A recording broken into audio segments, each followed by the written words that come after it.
Bem-vindos a mais uma aula de Direito do Trabalho. Estamos falando sobre salário e remuneração e dando continuidade à nossa última aula, nós vamos falar agora sobre as características do salário, a proteção que é trazido pela legislação ao salário. E que proteções são essas? A primeira delas, pessoal, nós temos que entender que o salário ele não pode ser complessivo. O que é o salário complessivo?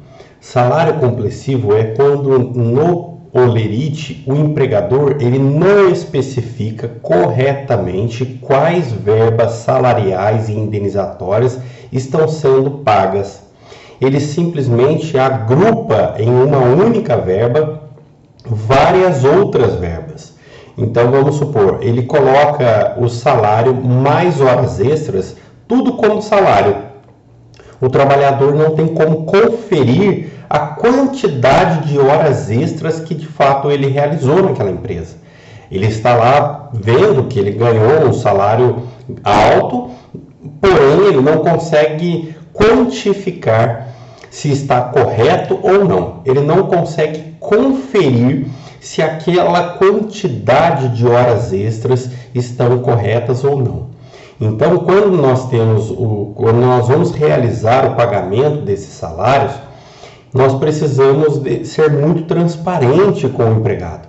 Lembra que eu falava para vocês, é a comunicação mensal que o empregador tem com o seu empregado. O empregado fica ansioso por receber aquele olerite. Da mesma forma, o empregador ele precisa então se preocupar com essa transmissão desta comunicação transparente com o empregado. Então, quando eu envio o olerite para ele, seja na forma física ou virtual, eu preciso colocar lá salário base, R$2.000. Horas extras, vamos supor, ele fez 10 horas extras no mês. Então ele coloca lá, horas extras, de segunda a sábado, 10 horas, R$250. Depois ele coloca as horas extras que ele realizou, por exemplo, no domingo. Horas extras, domingos. Daí de repente ele coloca lá entre parênteses, 8 horas. Ótimo, ele coloca lá o salário, R$80, por exemplo, o valor da hora extra. Adicional noturno, quantas horas de adicional noturno ele tem para receber naquele mês? Aí vamos supor, ele coloca lá 25 horas. Ótimo, então ele coloca entre parênteses, adicional noturno, 20 horas, R$230. E assim por diante. Ele precisa, então, colocar especificadamente cada item, a ponto de que o funcionário consiga pegar o seu olerite e conferir cada uma das verbas, se elas estão sendo pagas corretamente ou não. Agora, se eu pego um olerite e eu coloco todas essas verbas, hora extra, adicional noturno, tudo como salário, coloco lá, salário, R$3.180. Daí eu coloco lá entre parênteses, salário, hora extra e adicional noturno. Tem como o funcionário conferir se está correto ou não? Então isso traz, essas medidas são medidas protetivas ao trabalhador. Medidas protetivas ao trabalhador. Tá legal? Para que ele possa então conferir se o funcionário, se o empregador está sendo correto ou não na forma como ele está pagando aquelas verbas trabalhistas. Tudo bem? Então o salário ele não pode ser complessivo, tá certo? Não pode ser complessivo. Ele deve ser então individualizado.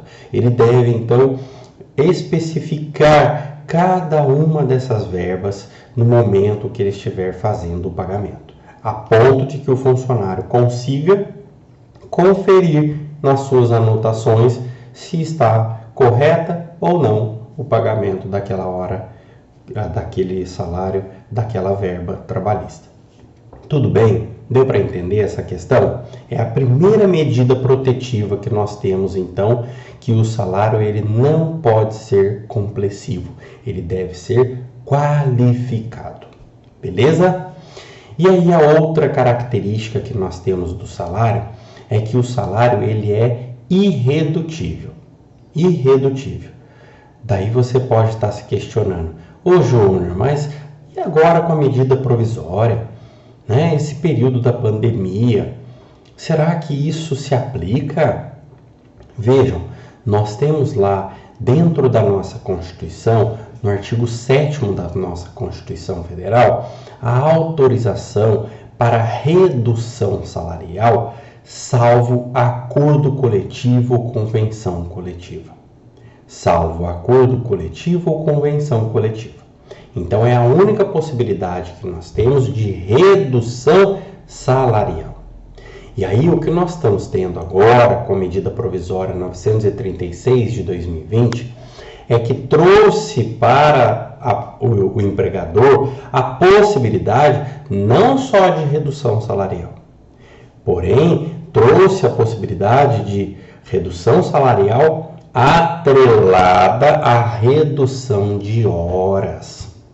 Atrelada à redução das horas deste colaborador. Então, ao mesmo tempo que eu reduzo o salário, eu reduzo também as horas proporcionalmente. Proporcionalmente, por um período específico e por uma justificativa. Qual que é a justificativa? A própria pandemia. Tá legal? Então, vejam, esta situação que nós estamos vivendo agora, através da medida provisória, tem muita gente falando besteira por aí.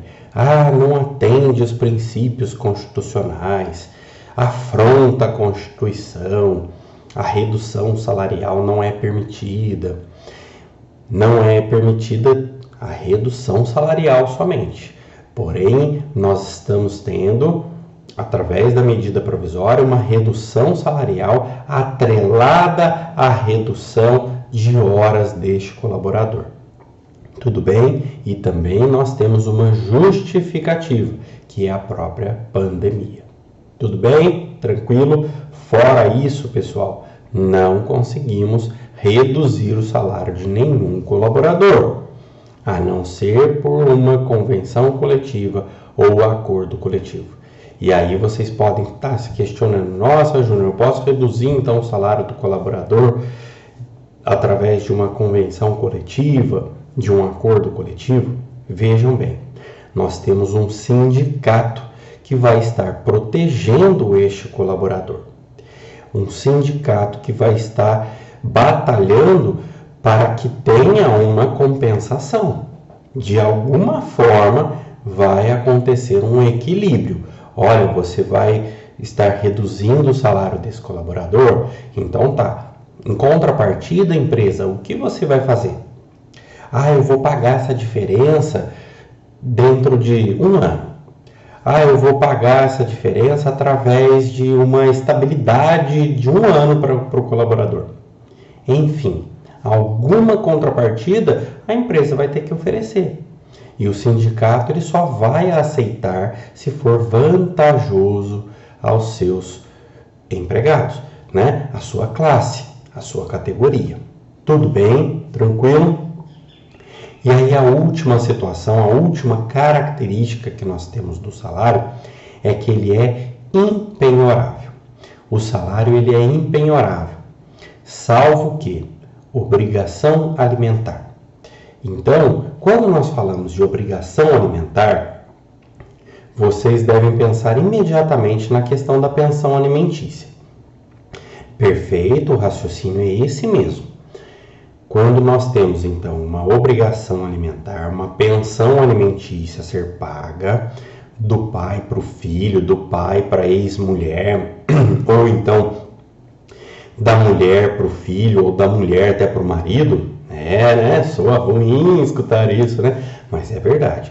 Nós temos situações hoje em que pode acontecer justamente o pagamento da pensão alimentícia para o ex-marido, ou então para o filho que se encontra então com o pai. Tudo bem? Então, são situações que cada caso é um caso, depende da necessidade e da possibilidade. Mas vamos falar da nossa situação aqui. A partir do momento em que o juiz fixa, então, um valor de obrigação alimentar para aquela pessoa, seja o homem ou a mulher, ele pode, então, oficiar a empresa para que a empresa, então, penhore, para que a empresa, então, desconte mensalmente do salário daquele colaborador uma porcentagem destinada ao pagamento da pensão alimentícia. Tudo bem? Tranquilo. Isso aí não tem, acho que, muita dúvida na cabeça de vocês. Mas pode acontecer também uma outra situação. O pai daquela criança está obrigado ao pagamento de uma pensão alimentícia. Ele não vem a pagar e aí acumula um débito de R$5.000, por exemplo. A mãe daquela criança, lógico, representando o menor, entra na justiça executando aquele pai. E aí esses R$5.000, eles podem penhorar então o salário daquele colaborador? Pode sem problema nenhum. Claro que a justiça vai determinar que seja penhorado uma porcentagem por mês, a ponto de não deixar este colaborador sem uma verba alimentar também. Tá legal? Não adianta cobrir, né, uma pessoa e descobrir a outra. Nós precisamos então equilibrar a situação. Tá legal? Então isso acontece, essa possibilidade da penhora salarial, somente através de uma obrigação alimentar. O que nós estamos vendo hoje na jurisprudência e vem acontecendo um avanço até mesmo nisso, o STJ já se posicionou inclusive sobre isso, são advogados, por exemplo, que entram executando os honorários advocatícios. Vocês conseguem identificar que os honorários advocatícios, eles são verbas alimentares? Conseguem?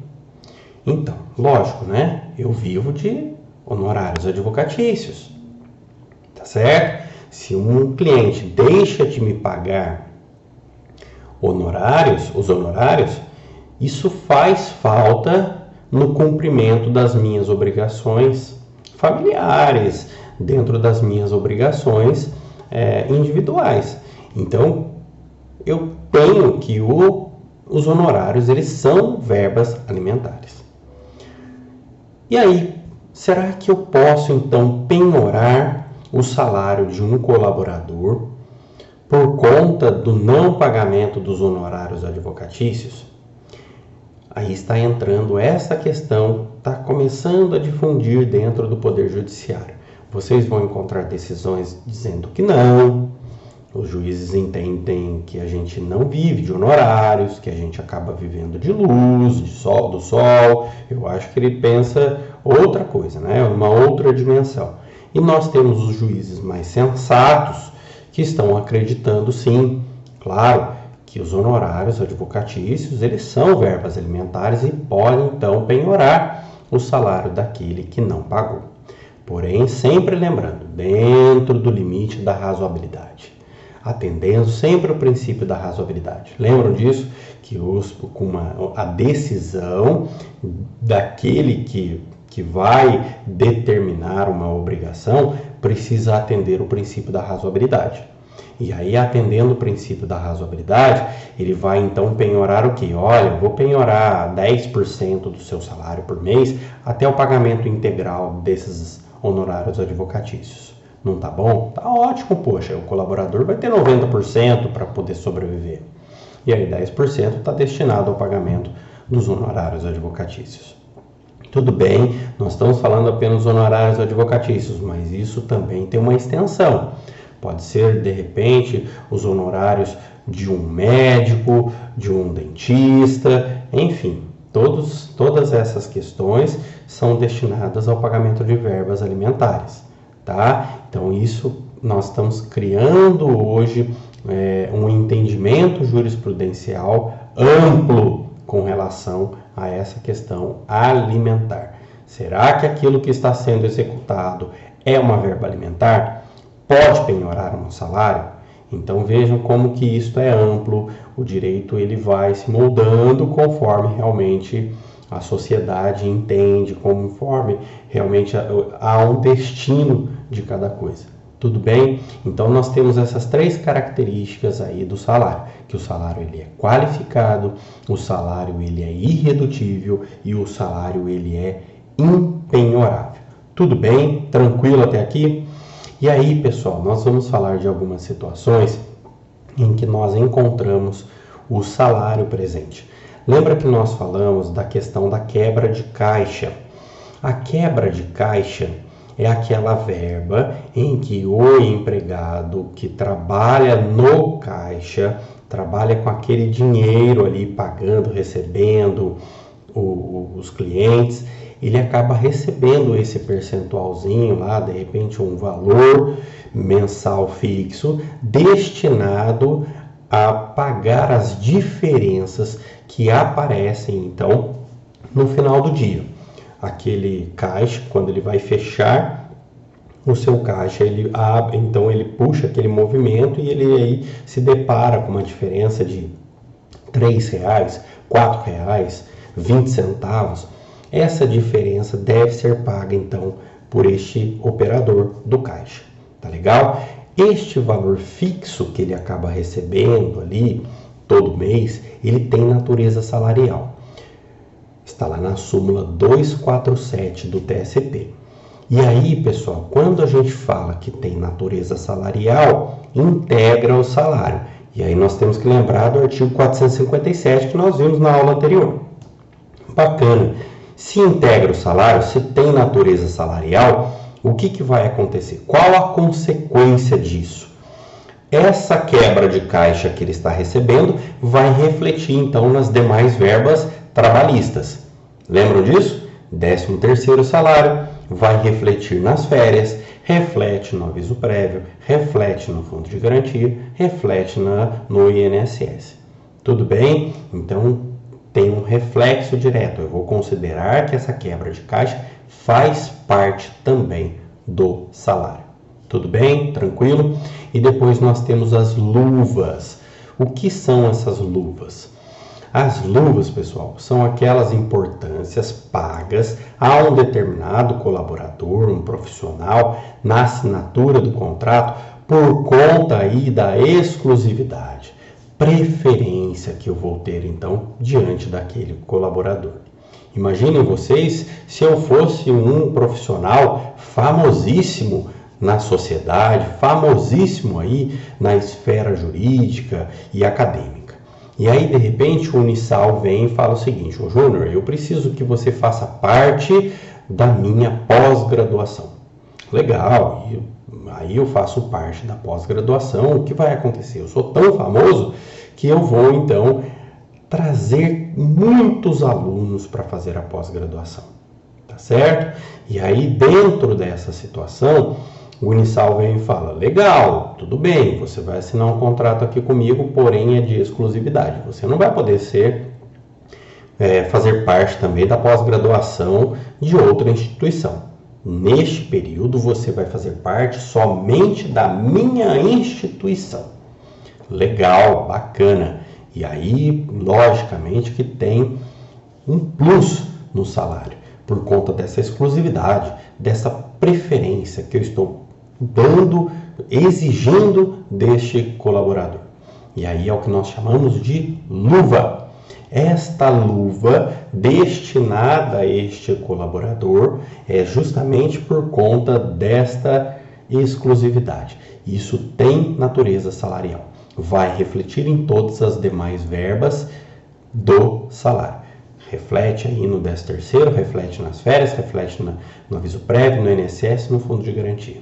Beleza? Tranquilo? Fechou.